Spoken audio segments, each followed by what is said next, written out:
Bismillahirrahmanirrahim. Assalamualaikum warahmatullahi wabarakatuh. Ketemu lagi dengan Tika di series video membuat administrasi pembelajaran di part 2 ya, mengenai pemetaan jenis pengetahuan dan nanti pembuatan tujuan pembelajaran.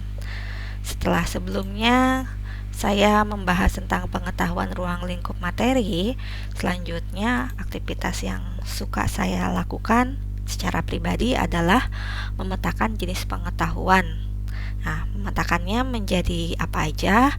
Menjadi jenis pengetahuan yang faktual, konseptual, prosedural, dan metakognitif. Jika kita mengambil definisi dari, ini misalnya saya ngambil dari Google aja yang overview AI-nya ya. Jadi kalau saya pribadi membedakan pengetahuan faktual, konseptual, prosedural, dan metakognitif itu dari ciri utama. Misalnya untuk faktual kan menyangkut fakta atau sesuatu yang diukur atau sesuatu yang sudah disepakati para ahli, sehingga bila pengetahuan tersebut berupa karakteristik yang sudah pasti ada, maka saya mengelompokkannya ke jenis pengetahuan faktual. Misalnya untuk klasifikasi karakteristik hewan dan tumbuhan, untuk virus, sejarah penemuan virus dan karakteristik virus. Bakteri berarti karakter dari bakterinya, jamur ya karakter jamur, ekosistem, ciri-ciri atau karakteristik ekosistem dan bioteknologi, ciri-ciri dan karakteristik bioteknologi konvensional dan modern, kira-kira begitu. Nah, ketika fakta-fakta tersebut terjalin lebih kompleks, mencakup skema, model, teori, klasifikasi, kategori, prinsip, generalisasi, dan saling berhubungan satu sama lain, maka saya pribadi mengelompokkannya ke pengetahuan konseptual, sehingga seperti yang bisa dibaca, kaitannya prinsip, hubungan struktur dengan fungsi, organisasi kehidupan, lalu penggunaan mikroorganisme dalam bioteknologi konvensional dan modern, ini saya masukkan ke pengetahuan yang bersifat konseptual. Lalu ketika si pengetahuan tersebut memiliki alur, memiliki metode, memiliki teknik ya, dan aturan-aturan yang spesifik, saya memasukkannya ke dalam pengetahuan prosedural. Misalnya dalam yang klasifikasi ini ada tahapan klasifikasi ya, mulai dari identifikasi, pengelompokan sampai pengklasifikasian, itu tentu ada prosedur yang tetap gitu, walaupun mungkin akan berbeda untuk setiap orang, maka saya masukkan ke prosedural. Begitu pula dalam tahapan pembuatan kladogram dan identifikasi makhluk hidup melalui kunci determinasi, seperti itu. Kemudian tahapan reproduksi pada virus, bakteri, dan siklus hidup pada jamur, lalu tahapan suksesi dan daur biogeokimia, lalu tahapan salah satu pemanfaatan bioteknologi modern, misalnya pada kultur jaringan, juga saya masukkan ke prosedural. Nah, dengan adanya jenis pengetahuan prosedural ini, kita bisa membuat aktivitas yang cocok gitu untuk siswa. Misalnya dengan melakukan kegiatan memerinci, kegiatan praktik kalau memungkinkan, dan kegiatan lain yang membutuhkan tahapan berpikir yang runut atau prosedural yang runut begitu. Selanjutnya untuk metakognitif, di overview AI di sini ada pengetahuan yang metakognitif dan proses yang metakognitif, udah dibagi-bagi ya. Kita ambil yang pengetahuan metakognitif aja. Di sini katakanlah pengetahuan metakognitif adalah pemahaman dan pengetahuan yang mendalam mengenai proses produk yang dimiliki seseorang. Sedangkan kalau kita mengukur kedalaman itu subjektif ya. Kalau saya pribadi, saya ngambil dari salah satu ahli, tapi saya lupa sumber referensinya. Jadi metakognitif itu adalah bentuk aktualisasi dari pengetahuan yang didapat, sehingga bisa mengungkapkan rasa syukur, mengungkapkan bagaimana cara memanfaatkan pengetahuan untuk masyarakat banyak, untuk diri sendiri, dapat mencegah hal-hal negatif dan memanfaatkan hal-hal yang positif. Kira-kira begitu. Nah, sehingga di sini misal untuk klasifikasi jenis pengetahuan metakognitifnya, menyadari pentingnya klasifikasi makhluk hidup sehingga mensyukuri keberagaman dan keagungan Sang Pencipta misalnya. Lalu menyadari pentingnya identifikasi sehingga dapat menyadari bahaya, menyadari pentingnya peranan sehingga bisa memanfaatkan dampak positif dan mencegah dampak negatif, termasuk menyadari pentingnya pemanfaatan guna mencegah tadi ya, sama mencegah dampak negatif dan pemanfaatan peranan yang lebih ke arah positif. Kira-kira begitu cara saya dalam mengelompokkan pengetahuan yang faktual, konseptual, prosedural, dan metakognitif.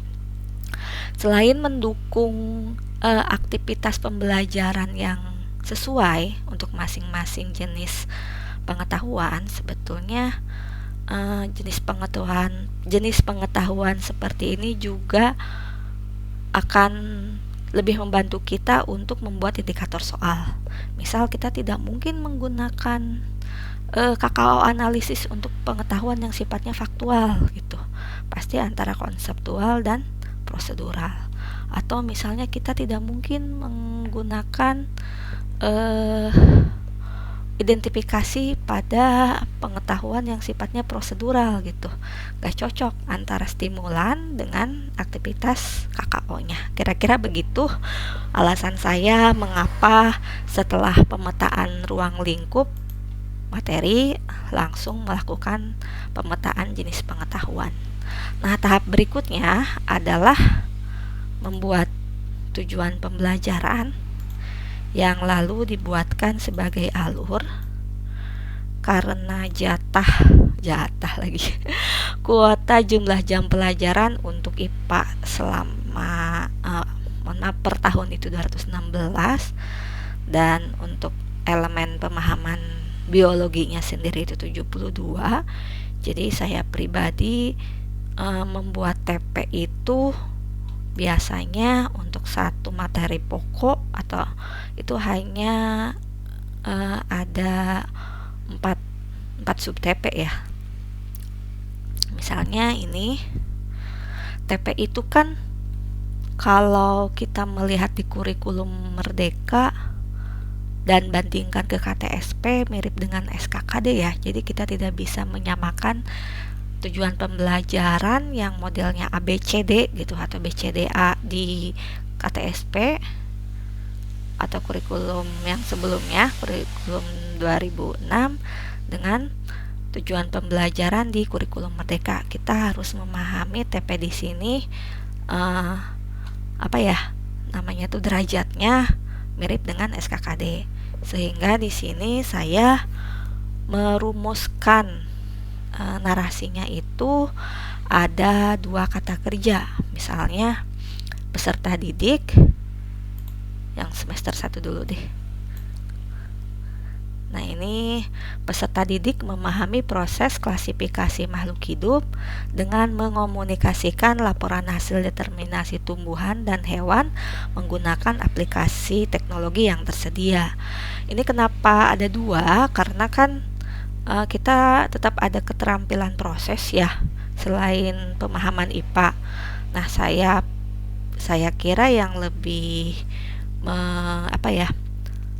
mengakomodir pengetahuan dan mengakomodir keterampilan itu paling nyaman kalau menggunakan kata kerja mengomunikasikan. Karena sebelum mengomunikasi pasti ada kegiatan memahami dulu, ada kegiatan menganalisis dulu misalnya, kemudian mengomunikasikan dalam bentuk lisan gitu. Jadi di sini memang polanya untuk TP ada 2 kata kerja, pertama memahami, yang kedua mengomunikasikan. Adapun indikator kegiatan pembelajarannya, nah ini yang bisa kemudian dirumuskan menjadi KKTP, saya buat jadi 4 aja gitu, jangan banyak-banyak.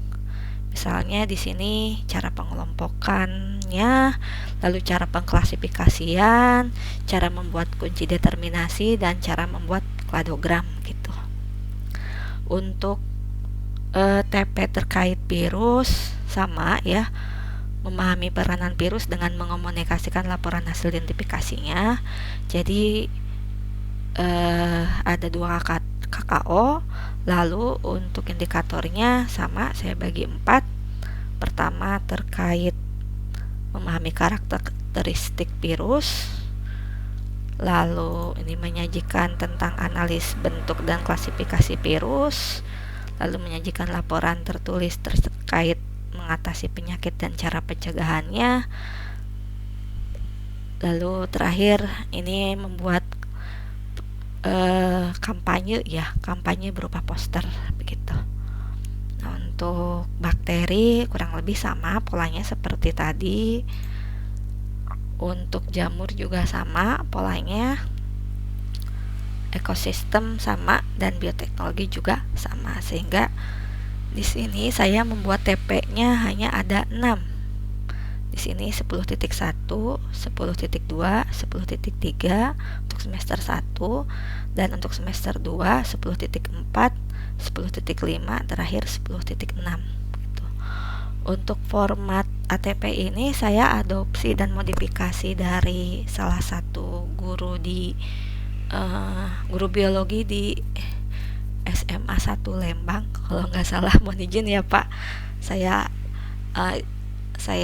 sedikit gunakan dan saya sedikit ubah, bukan sedikit sih, banyak. Terima kasih atas pengetahuan Bapak yang sudah dibagikan, sangat memberikan gambaran yang representatif untuk kami gitu, guru-guru yang sedang belajar. Itu saja dari saya tentang bagaimana membuat ATP atau tujuan pembelajaran secara gamblang supaya lebih mudah diingat.